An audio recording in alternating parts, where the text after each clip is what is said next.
If you want to stay consistent in your readers' inboxes, then listen up because I am about to share with you the fastest way to write email newsletters. There are 3 things that you need to do, and I am going to show you each of these in this video so that you can get those newsletters written and in your readers' inboxes, building trust and working for you. Hey, I am Monica Snyder, and I am so excited that you're here learning about email newsletters. They are one of my favorite things to talk about on this channel, along with passive income and other super cool systems. So if that sounds like you, go ahead and hit subscribe so you don't miss a thing. Real quick, I want to talk about what is a newsletter, because when I ask people, they all kind of give me a different answer. So I just want to make sure you and I are thinking the same thing. I am talking about an email newsletter that is delivered to an inbox that has something that your reader finds valuable. Notice that I didn't say that you wanted to talk about or that tells them all about your products or services. I'm talking about things that they find valuable. And that's how you write an email that your subscribers are going to want to open again and again and again. I know because I have been sending a newsletter for a couple of years now called the 2x2 Thingamabob Tuesday. And I get replies all the time saying things like, I love your newsletter. How do you come up with these ideas? How did you know I needed that this week? Things like that are what you want to hear from your readers because you want to make this newsletter all about them. And that's what will set your newsletter apart. So now that you know that, let's jump into the 3 things that you need to do to get this newsletter written quickly. The first thing you need to do is to decide on a framework. Now, what does that mean? That just means that you need to pick a way that you're going to produce these newsletters every week so that you don't have to think every week about how's it going to look, what's the layout going to be, things like that. And once you start doing this and using a framework, you're going to get into a groove of getting the content together for that particular framework. Now, there are 3 newsletter frameworks I love to use, and I call them the Yarn, the Golden Arches, and the SOFA. What does that mean? Well, let me tell you. The Yarn is a storytelling framework, and you can tell a story and relate it to your product in every single email. That is going to be gold. My mentor, Perry Marshall, does this in his daily email. They're probably around 400 words long, and it's a quick story of him or a customer or something he read in a book. It doesn't really matter where the story comes from, as long as it turns and relates to the product or thing that you want to sell or promote. Now, you don't have to promote every day. If you're doing a daily email, you can be building up anticipation for something or something else, but be sure to always have a goal for that email that makes your readers want to open it and that serves your business by selling or promoting or getting somebody ready to buy something, or just, making them have an aha moment so that they know, like, and trust you more.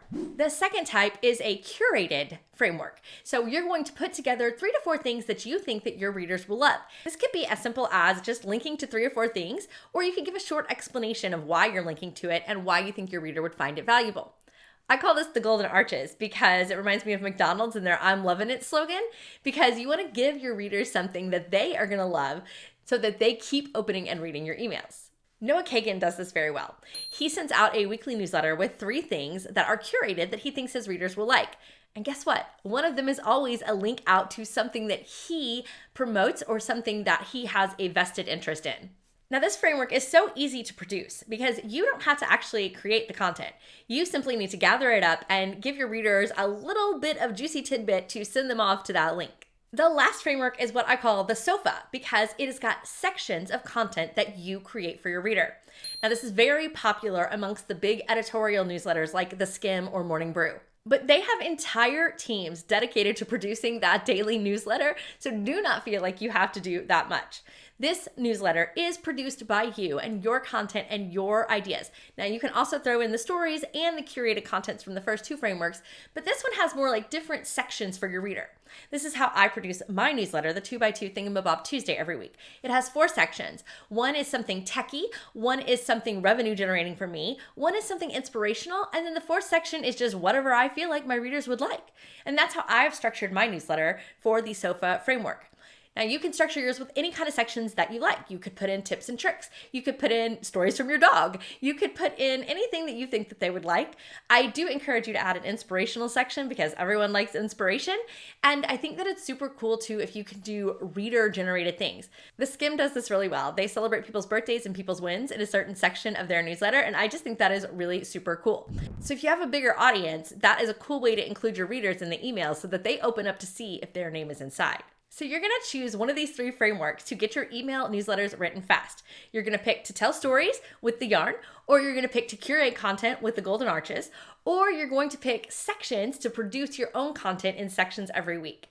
This also helps your reader know what to expect, and knowing what to expect is a great way to build trust and consistency. If you were listening to these frameworks and you thought one of them was really cool and you could produce it, click the like button so that I know that you found those frameworks really helpful. Now, the second thing that you need to do in order to produce a newsletter quickly is to simplify it. Please, please, please do not go building all these beautifully designed email newsletters that you think that people are going to read and open. Here's the deal. People do read and open them, but they don't have as much connection as a plain text email with a few images thrown in.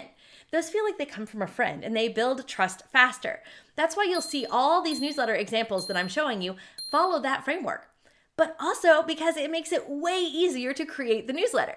If you only have to worry about popping in a couple of GIFs or maybe creating one image for your newsletter, then that is going to make it so much easier and so much faster that you're going to get it done way more consistently and stay in that inbox, which is going to build trust over time.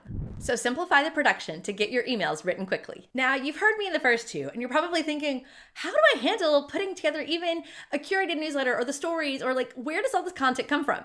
And that is where step 3 comes in, and that is to create a system to gather ideas on a regular basis. Because here's the thing, inspiration is not going to strike when you sit down at a blank screen. It just doesn't work like that. That's why you have to develop your own system for gathering ideas as they pop into your head.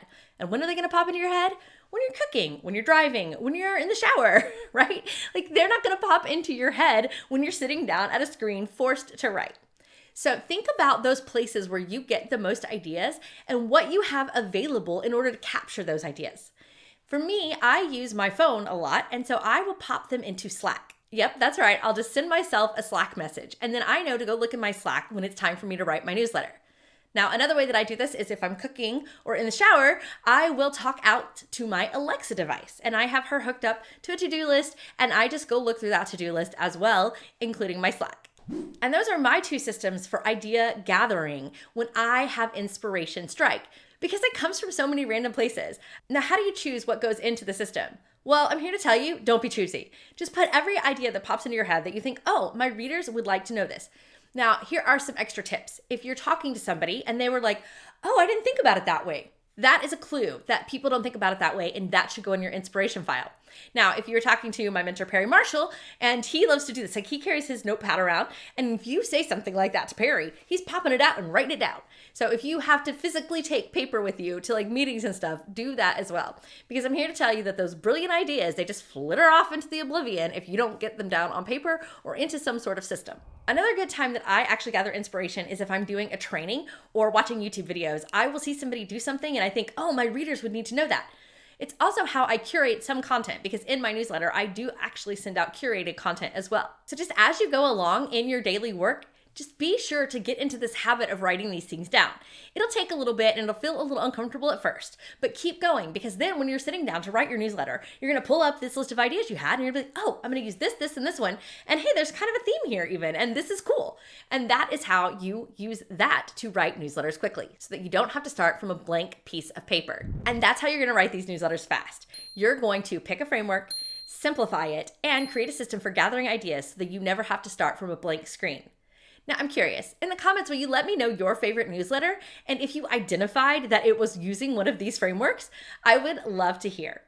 And if you want to see how a newsletter would fit into your overall email marketing strategy, like how it works with your promotions and all those good things, watch this video I'm about to pop up on the screen, because it will give you my entire overarching email marketing strategy that builds relationships and drives revenue.